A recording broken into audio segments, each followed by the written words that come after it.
बिस्मिल्लाहिर्रहमानिर्रहीम। अस्सलाम वालेकुम। आप देख रहे हैं YouTube channel learn biology easily. Cell biology के टॉपिक्स की सीरीज़ में से आज का टॉपिक है लाइसोसोम्स। 1949 में डी ड्यू ने लाइसोसोम्स को डिस्कवर किया था। Lysosomes were discovered by de Duve in 1949। Lysosome का नाम दो यूनानी अल्फाज लाइसो और सोमा को मिला के बनाया गया है। लाइसो का मतलब है स्प्लिटिंग और सोमा का मतलब है body. The word lysosome is derived from two Greek words lyso and soma. Lyso means splitting and soma means body. Lysosomes membrane bounded organelles हैं जो सिर्फ यूकैरियोटिक सेल्स में पाए जाते हैं। Lysosomes are found in most of the eukaryotic cells. Prokaryotic cells में lysosomes नहीं होते। ज़्यादातर यूकैरियोटिक सेल्स में लाइसोसोम्स मौजूद होते हैं।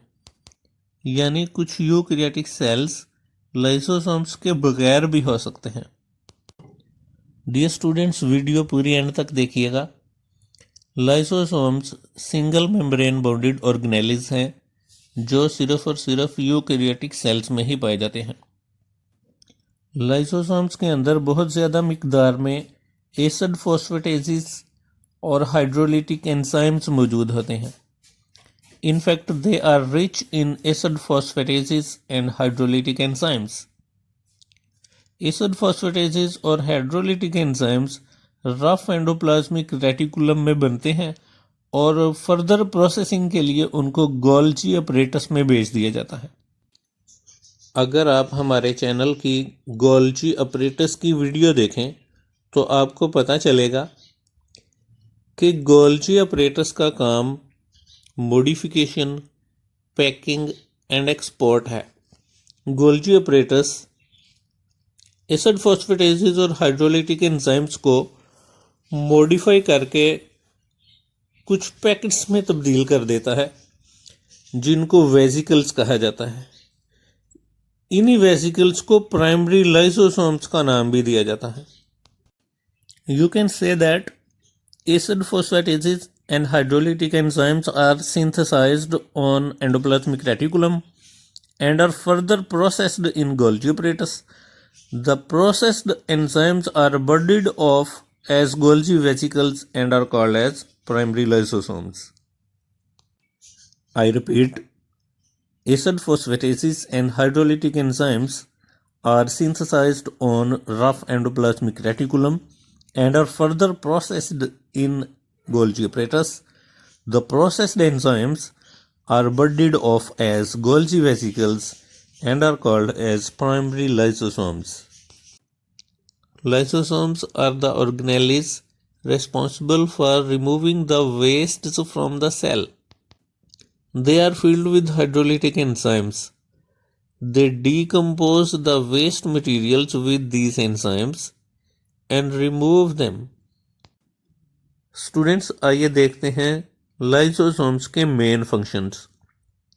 फैगोसाइटोसिस, एक्सोसाइटोसिस और ऑटोफेगी, ये लाइसोसोम्स के फंक्शंस हैं। तो आइए थोड़ा सा इन तीनों फंक्शंस को समझने की कोशिश करते हैं। सबसे पहले हम बात करेंगे फैगोसाइटोसिस की। The process in which lysosomes engulf any foreign particles that enter in the cell is called phagocytosis. यानी जब कोई भी पार्टिकल बाहर से सेल के अंदर दाखिल होता है तो उसको लाइसोसोम्स निगल लेते हैं। इस प्रोसेस को फैगोसाइटोसिस कहा जाता है। जो पार्टिकल सेल के अंदर दाखिल होता है उस पार्टिकल को फैगोसाइट कहा जाता है। हम ऐसे भी कह सकते हैं कि the foreign object that takes entry into the cell is known as phagocyte. इसके बाद इस तरह होता है कि फैगोसाइट प्राइमरी लाइसोसोम के साथ फ्यूज कर जाता है। इस तरह से डाइजेस्टिव वैक्यूल बन जाता है, या फूड वैक्यूल भी कह सकते हैं इसको। इसके अंदर जो फूड पार्टिकल्स होते हैं वो एंजाइम्स के ज़रिए डाइजेस्ट हो जाते हैं, और अनडाइजेस्टेड पार्टिकल्स या वेस्ट मटेरियल्स को बाहर रिमूव कर दिया जाता है। Phagocyte fuses with the primary lysosome to form digestive vacuole. Digested food particles are absorbed by the cell. Remaining undigested parts, called residual body, are removed from the cell. और ये undigested particles या waste particles जिस process के ज़रिए cell से remove किए जाते हैं उसका नाम है एक्सोसाइटोसिस। रेजिडुअल पार्टिकल्स या जिसको हम वेस्ट मटेरियल्स कह सकते हैं वो सेल से रिमूव करने के लिए सेल जो तरीकाकार इस्तेमाल करता है उसको एक्सोसाइटोसिस कहा जाता है। रेजिडुअल बॉडी एक वैक्यूल की शक्ल में होती है और ये सेल मेम्ब्रेन के साथ जाके जुड़ जाती है। सेल मेम्ब्रेन बाहर की तरफ से ओपन हो जाती है और इस तरह से उसके जो मटेरियल्स हैं वो सेल से बाहर निकल जाते हैं। You can simply say that the residual body is expelled out of the cell by the process of exocytosis. Screen की तरफ देखिए, आपकी स्क्रीन के राइट साइड पे कुछ पार्टिकल्स सेल के अंदर फैगोसाइटोसिस के जरिए आ रहे हैं। उसके बाद लाइसोसोम्स उनको डाइजेस्ट कर देते हैं और एक्सोसाइटोसिस के जरिए उनको रिमूव कर दिया जाता है, जो आपको स्क्रीन पे लेफ्ट साइड पे नजर आ रहा है। So these are the two processes, phagocytosis and exocytosis. And the third one is autophagy. Under certain abnormal circumstances, for example starvation or some old worn out parts of the cell like mitochondria are digested by lysosomes. This process is known as autophagy. यानी कुछ abnormal conditions में इस तरह हो सकता है कि cell को अपने ही ऑर्गेनेलिस को डिस्ट्रॉय करना पड़ता है। तो जैसा कि माइटोकॉन्ड्रिया को डाइजेस्ट किया जा सकता है कुछ एबनॉर्मल सर्कमस्टेंसेस में, तो इस प्रोसेस को ऑटोफेगी कहा जाता है। And due to the process of autophagy, recycling of cell content and the renewal of the cell occurs. Lysosomes का एक और फंक्शन है। लाइसोसोम्स एक्स्ट्रा सेलुलर डाइजेशन के लिए एंजाइम्स भी सिक्रीट करते हैं। Lysosomes also secrete enzymes for extra cellular digestion. आइए स्टूडेंट्स तस्वीर का दूसरा रुख भी देखते हैं। कुछ एबनॉर्मल सर्कमस्टेंसेस में जब सेल के अंदर लाइसोसोमल एंजाइम्स कम होंगे तो कुछ मटेरियल्स सेल के अंदर जमा हो जाते हैं। इनमें ग्लाइकोजन या ग्लाइकोलिपिड्स हो सकते हैं। इस वजह से कुछ बीमारियां पैदा होती हैं। Several congenital diseases result from accumulation of substances such as glycogen or glycolipids within the cell. These are known as lysosomal storage disorders and are produced due to mutation. This mutation affects the lysosomal enzymes involved in the catabolism of certain substances. Glycogenesis type 2 disease. This disease is caused due to glycogen filled in the membrane-bonded organelles in muscle and liver cells.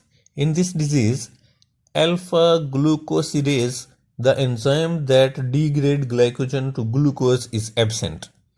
About 20 such diseases are known in these days.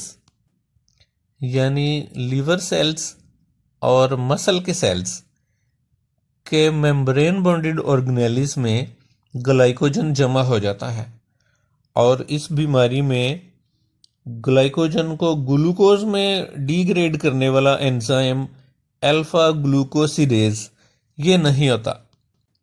इस तरह की 20 बीमारियां अब तक जानी जा चुकी हैं। नेक्स्ट डिसऑर्डर का नाम है Tay-Sachs disease. In this disease a problem in the catabolism of lipids occurs. This disease is due to the absence of an enzyme that catalyzes the breakdown of lipids. और इसकी वजह से अगर lipids brain के sales में जमा हो जाएं तो मेंटल रिटार्डेशन या डेथ भी हो सकती है. The accumulation of lipids in brain cells result in mental retardation or even death. Students, आज हमने यूकैरियोटिक सेल के इम्पोर्टेंट ऑर्गेनेलीज लाइसोसोम्स के बारे में बात की. लाइसोसोम्स को 1949 में डी ड्यू ने डिस्कवर किया था. लाइसोसोम्स का लफ्ज़ दो यूनानी अल्फाज लाइसो और सोमा से बना है. लाइसो का मतलब है स्प्लिटिंग और सोमा का मतलब है बॉडी. लाइसोसोम्स फैगोसाइटोसिस, एक्सोसाइटोसिस और ऑटोफेगी में इन्वॉल्व होते हैं. लाइसोसोम्स एक्स्ट्रा सेलुलर डाइजेशन के लिए एंजाइम्स भी रिलीज करते हैं और सेल में से वेस्ट मटेरियल के रिमूवल के भी जिम्मेदार हैं. लाइसोसोमल एंजाइम्स की कमी की वजह से ग्लाइकोजेनेसिस और टे-सेक्स डिजीज हो सकती है. स्टूडेंट्स, आज के इस लेक्चर में लाइसोसोम्स के बारे में सिर्फ इतना ही. अगर आप इस चैनल पर नए हैं और अगर आपने हमारा ये चैनल अभी तक सब्सक्राइब नहीं किया तो इसको सब्सक्राइब कर लें और ऐसा करें कि बेल आइकन को भी दबा लें ताकि जो भी नई वीडियो अपलोड की जाए वो सबसे पहले आप ही रिसीव करें. और अगर आपका लाइसोसोम्स के बारे में कोई भी क्वेश्चन है तो इस वीडियो के नीचे कमेंट करें, उसका आंसर मिल जाएगा आपको. और आप अगली वीडियो का इंतज़ार करें.